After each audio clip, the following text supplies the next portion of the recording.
Good evening, Mai. Hi, good evening. There. Hope everything is fine on your end. On my end, I'm just like a couple minutes late, but we will, don't worry, make the full time, of course. Sorry to be late. It's okay. That's what happens when you're with very young children. Luckily, you are at least 15. That's good. Now, let's see. Mai, what would you like to read today? I think I will read the next topic. Nestle returns instant noodles to India. Okay, let me just get it. It's probably in the chat. You just need to open it. In the... Yes, okay. Open. Yeah. You still have enough topics, right? You Yes. still have this one plus maybe one more that you didn't read. That's a little bit of a problem. Okay. Please read it first. Yeah, I'm trying to for some reason. Good. It's working. I'll go and start first right away, okay? Yes. Okay, so Nestle returns instant noodles to India. New Delhi, Washington, one of India's most popular foods, has returned to store shelves after being banned 5 months ago. The Indian unit of Swiss food giant Nestle relaunched its instant Maggi noodles Monday.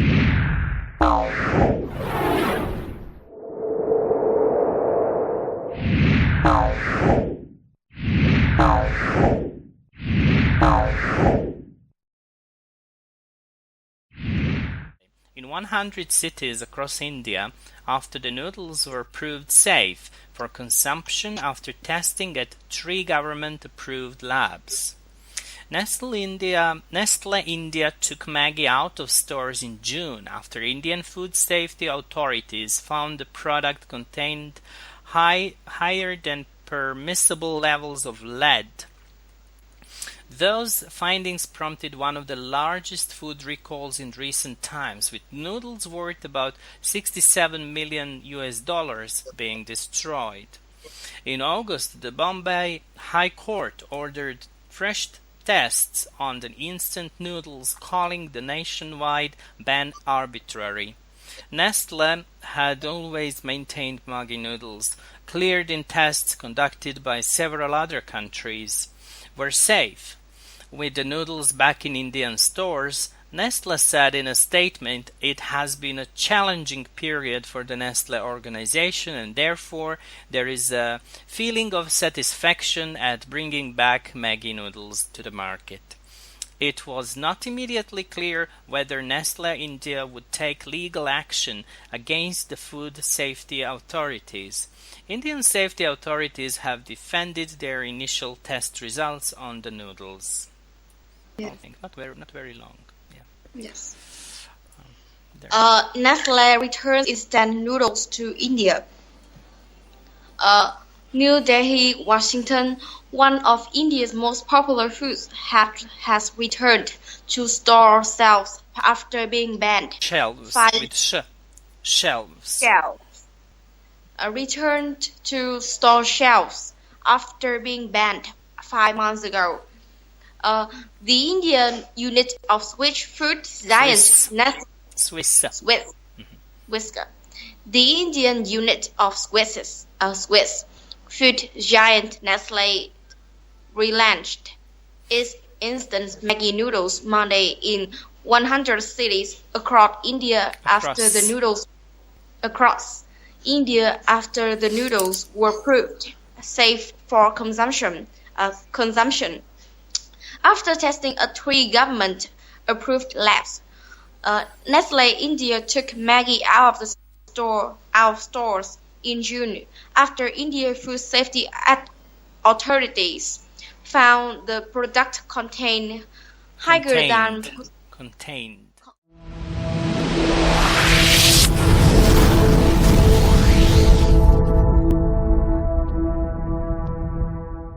food recall. Prompted. Prompted.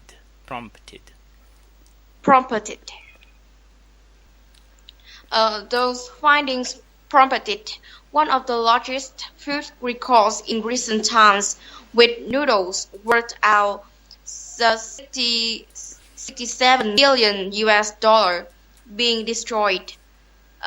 In August, the Bombay High Court ordered fresh tests on the instant noodles, calling the nationwide ban arbitrary.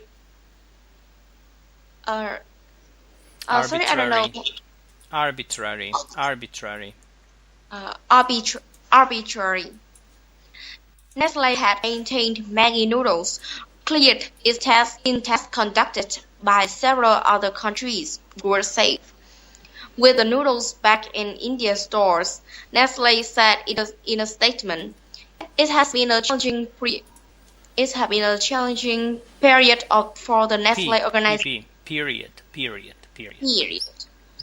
It has been a challenging period for the Nestle organizations, and therefore there's a feeling of satisfaction at bringing back Maggi noodles to the market.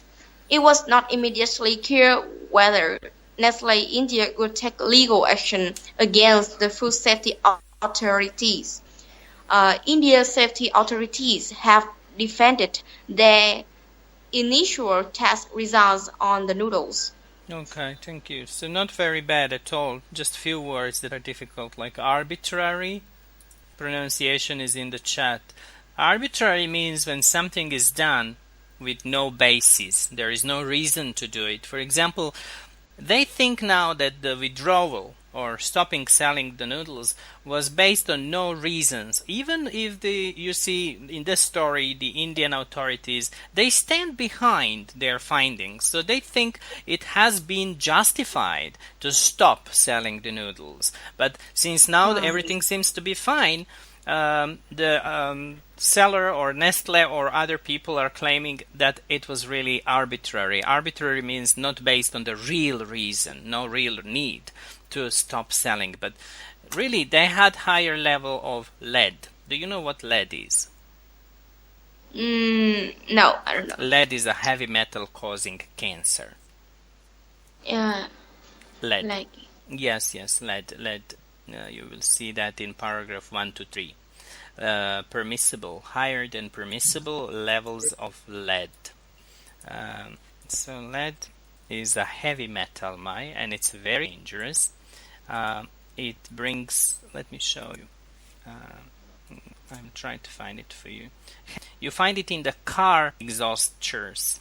You know, cars really expelling carbon dioxide through the pipe, and then also lead. So lead is a heavy metal. Lead. Let me show you how it looks. Heavy metal, and it's very dangerous.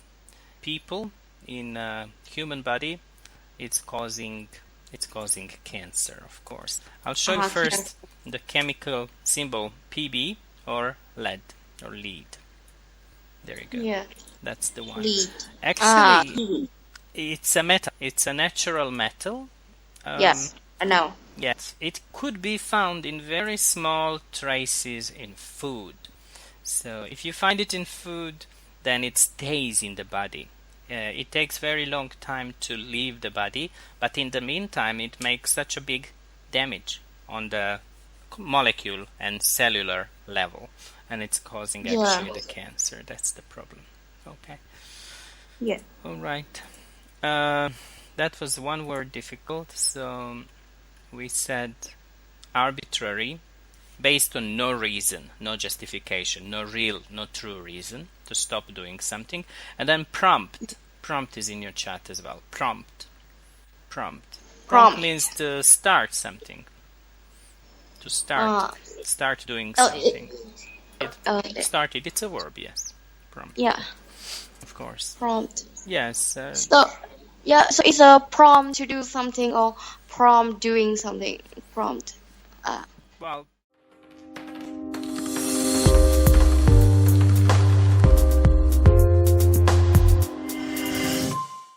For example, eat quickly or eat promptly. Yeah. It's Okay. promptly is an adverb, of course, but prompt is an adjective in this case. And Yeah. it can be also a verb, and it can be an adjective, and it can be a noun, and adverb also. So adjective, adverb, noun, and verb. 4 different roles for prompt. Depends in which you want to use it. Basically, it means very quickly, very fast, no delay. Okay. Yes. So, or if you say someone, run promptly or run prompt, this means run fast, run quickly. Okay. Okay. Right.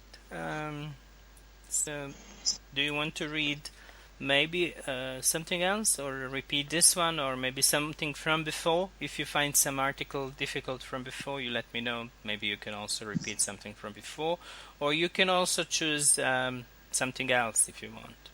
Or one is still left. I think something about heat resistance glassware maybe still left. Yeah. I think I have difficulties with the topic. Study packaged food contains unhealthy level of salt. So I think I will try it again. Aha, okay.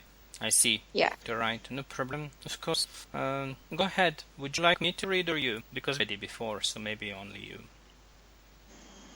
Yeah. Please read first. Oh, me first. Oh, sure. We will study packaged food contains unhealthy levels of salt. So a new study by the U.S. Centers for Disease Control and Prevention, or CDC, found that more than half of all packaged grocery items in the United States contain levels of salt in excess of government recommendations. The foods include those most commonly purchased by consumers. Salt is a contributor to high blood pressure, which is a risk factor for heart disease. Investigators with the CDC looked at the sodium or salt content in 10 packaged grocery items. We looked at bread, cold cuts, pizza, poultry, soup, sandwiches, cheese, pasta mixed dishes, meat mixed dishes, and savory snacks, said Linda Shabe, an epidemiologist with the Center's Division for Heart Disease and Stroke Prevention. Oh, sorry, your voice is broken. When? Hello? Hello? Hello?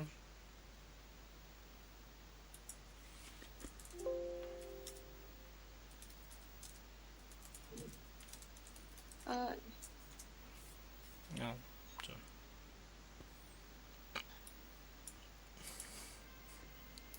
Can you hear me? Yes, I can hear you clearly now, but it was broken. So what should I repeat?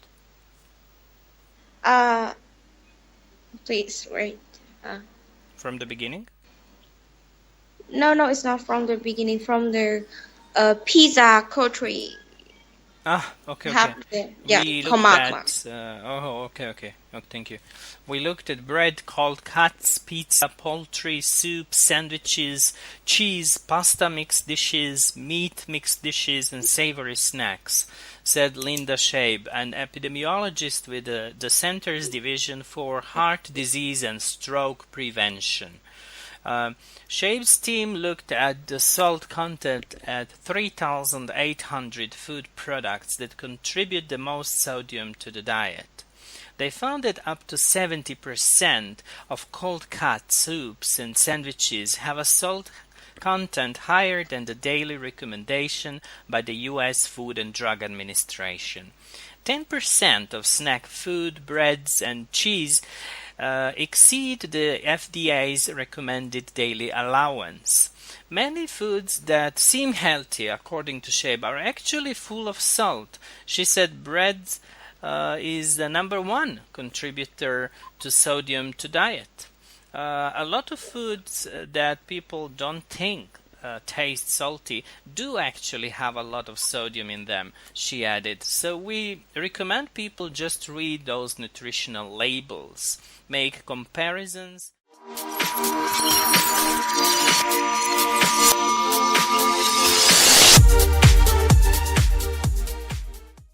Because That way, you have more control over the amount of sodium.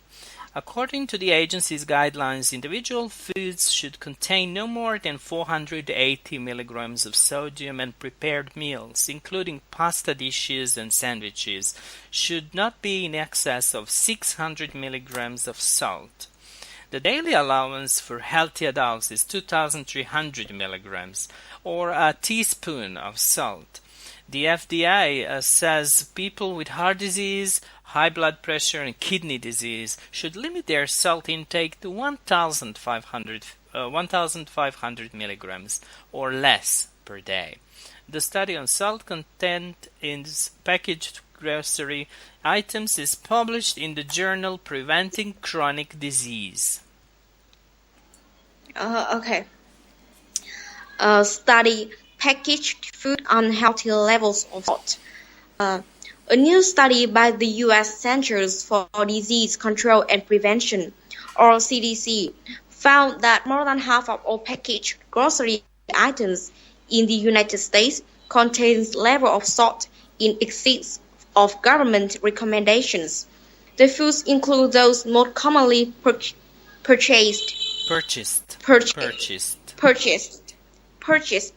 by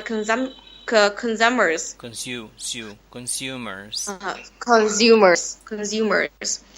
Salt is a contributor to high blood pressure, which is a risk factor for heart disease.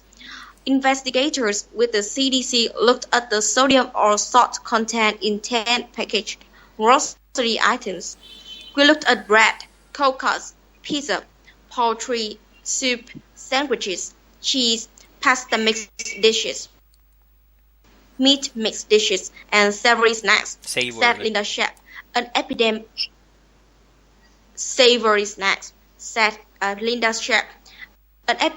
epidemiologist with the Center's Division for Heart Disease and Stroke Prevention. Shep's team, epidemiologist, an epidemiologist with the Center's Division for Heart Disease and Stroke Prevention. Shep's team looked at the salt content of 3,080 food products that contribute the most sodium to the diet. They found that up to 70% of cold cuts, soups, and sandwiches have a salt content higher than the daily recommendation by the U.S. Food and Drug Administration. 10% of Administration. Okay. 10% of snack food, bread, and cheese exceed the FDA's recommended daily allowance. Many foods that seem healthy, according to Shep, are actually full of salt. She said, bread is the number one contributor of sodium to diet. A lot of foods that people don't think taste salty do actually have a lot of sodium in them, she added. So we recommend people just read those nutrient labels, make comparisons. Nutrition labels, make comparisons, try to choose lower sodium options. Be sure to eat more fresh foods, vegetables, and meat, and cook more at home, because that way you have more control over the amount of sodium. According to the agency's guidelines, individual foods should contain no more than 480 milligrams of sodium, and prepared meals, including pasta dishes and sandwiches, should not be excess of 600 milligrams of salt. The daily allowance for healthy adults is 2,300 milligrams or a teaspoon of salt. The FDA says people with heart disease, high blood pressure, and kidney disease should limit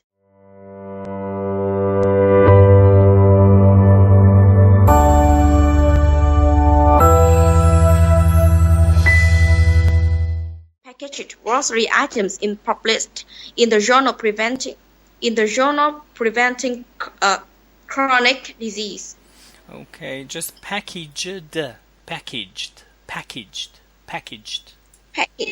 Okay, so then published. Please repeat the packaged. Packaged grocery items.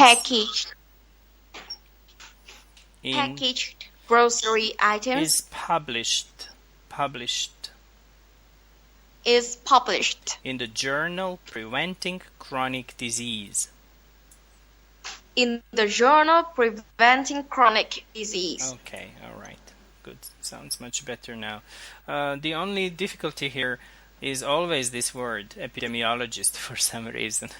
Okay, I don't know why, but because you always put this one sound in additional. Epidemi is not there. Me. Epidemiologist. Meologist. Epidemiologist. That's correct way of reading it. Okay, here it is once again, and just read. Maybe it's easier like this. Epidemiologist. You see. Epidemiologist. All right. Good. What do you want next, Mai? I think I will try the new one. The one about the glass heatware. Let me just find it. Heat-resistant glassware.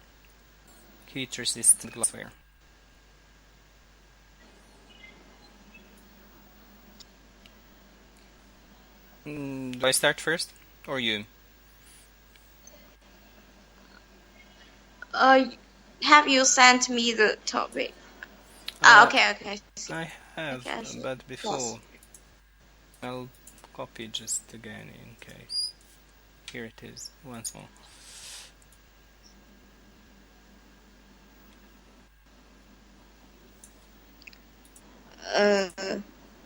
Okay, I will try first. Sure. Heat-resistant glassware celebrates resistant. Heat-resistant glassware celebrates 100th anniversary. 100 years ago, a new kind of cookware entered the American market. It was called Pyrex. Today, the Pyrex name is well known in the United States. The heat-resistant glass products are still being manufactured. Our early Pyrex products manufactured. An early Pyrex products are now considered collector's items. Heat-resistant glass are invented in Germany in the end of the 1800s. But the glass was used mostly in lanterns because the lighting produced heat.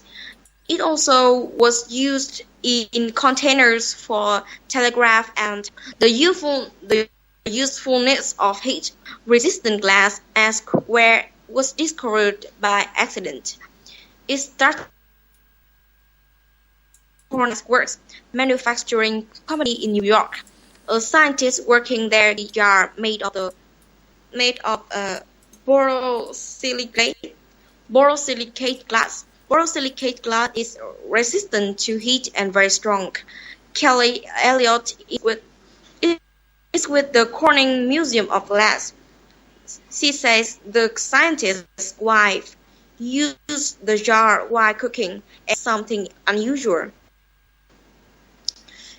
She proceeded to bake a cake.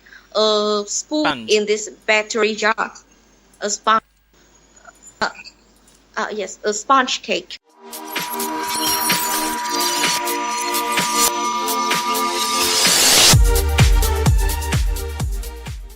And much more even than baking in ceramic or metal was. And efficient. Efficient. Please repeat, please. Yes, efficient with E. I heard from you efficient. That would be a mistake. Efficient, please, with E. Yeah. Baking was much more efficient and much more even than baking in ceramic or metal was. Miss Elliott says that when Parex products began appearing in U.S. stores in 1915, the cookware quickly became popular. At first, Parex dishes were only made of clear glass, but the Corning glass was soon started producing dishes in colors. Colors. Kate has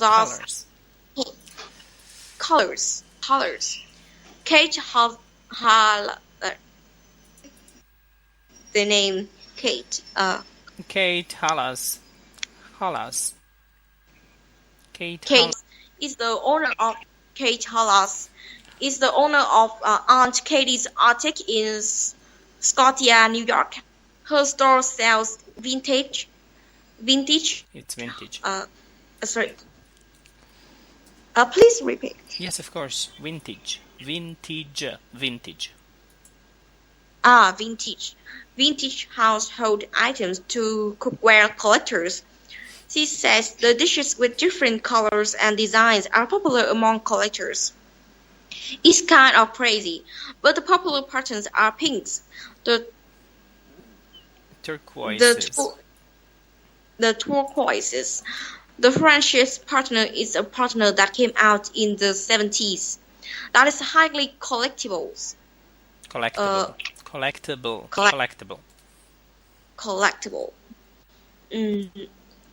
Borosilicate glass is also being used for astronomical instruments because the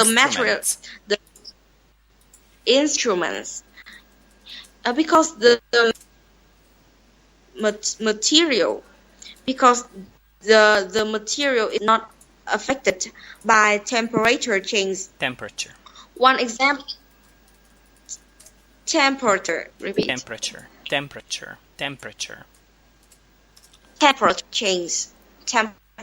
change. One example is the 5.1 meter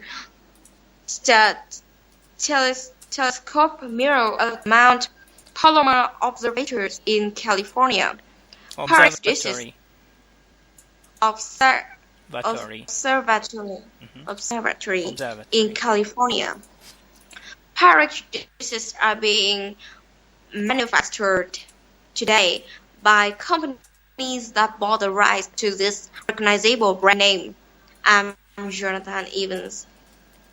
I will just want to show you observatory, how that looks. We spoke about astronomy now, you know. So what is it basically observatory? It's a big building that looks like this from the outside. You have many in California. They look like this. This is observatory. Yeah. It's space. Observatory of space.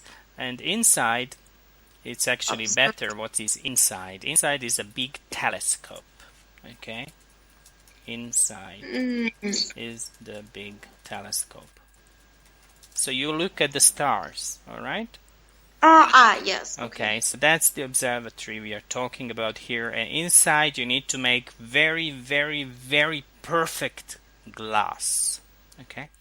Because the lens that they use is actually made of very clear kind of glass. So this company is 100 years old, but now they are also producing glasses to look deep into the space, not only to cook for the cooking dishes. Okay? Yes. All right. Thanks a lot. And we are just about to finish for today now.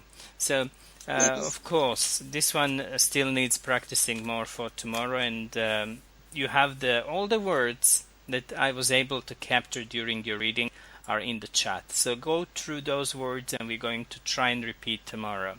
You have observatory, you have change, and then in plural you need to read it like changes, changes, changes. Okay? Yeah. Sorry, but we will not have class tomorrow. Sure, that's okay. We'll just put it in my schedule. No, because I told with the supervisor and I changed the timetable, the table time. Oh yes, that's my bad. Sorry, I have you already on Friday. That's yes, right. yes, on Friday. You're on Friday. Sorry. You are on Friday, 7:30 Friday, same time. Same time. Yeah, same time. Yes, thank you so much for reminding me. I would maybe forget because my schedule was not yet completely updated. I put on Friday, but I forgot to delete on Wednesday. So thank you. Okay, yes, okay. Thanks. So in any case, changes, temperature, material, instrument, turquoise or turquoise with plural here. Then you have color, not color, but color with a, k-a, color. Efficient with E, efficient. We call it sponge cake. Okay, sponge. Then you have this cover for number 1800s. It's 18 times multiplied 100, you get 1800s. In plural, yeah. Of course, with S at the end. Then you have manufacture and res with Z, resistant. Okay? Yes, okay. All right, thank there you. you go. You're welcome. I'm a bit in, trying to do this everything quickly, but just for you to hear it for the first time, how it should really sound. And then, of course, you can listen everything from the links for Friday. Okay. Yeah. Thanks. Take care. See you Friday. Bye-bye. Okay. Yes, thank you. Bye-bye. Welcome. Bye there.